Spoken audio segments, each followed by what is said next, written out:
All right, we're talking about kicks. So kicking, right? Most important thing that I want you to think about is turning your hips over.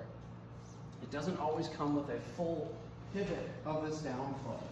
It's not always gonna happen. But what's most important is that you're leading with your hips. Like a baseball bat swing, right? I'm coming around first here with my body, and the bat is the last thing to snap through at the end. Same thing with your kick. Rotate your hips, right? In the end, I really want my hip pointed up towards the sky as best I can.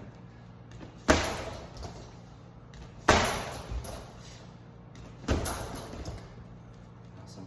So focus on rotating your hips, hitting up towards the sky. Might be a flexibility thing too, but if you can grab a bag, stretch yourself out, get comfortable in this position is what I'm looking for.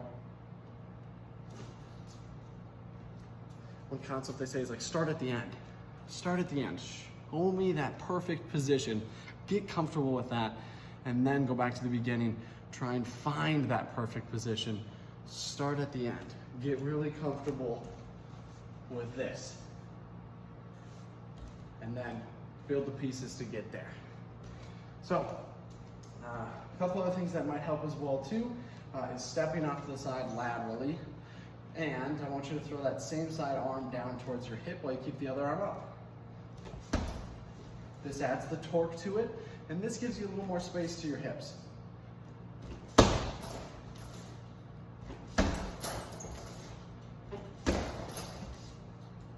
So again, torque with the hands, step with the foot. You can open up a little bit more with the hips.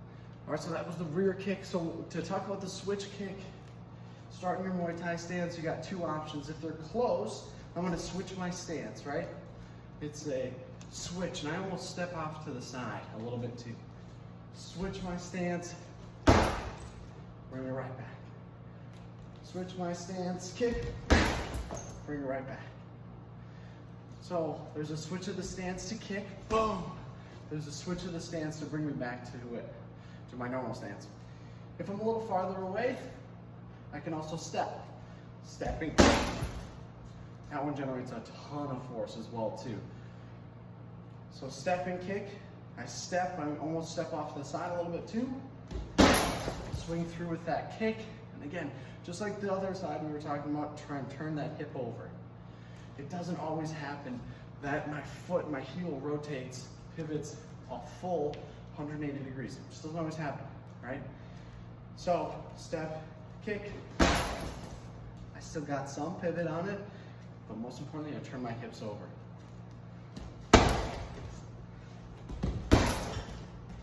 Awesome.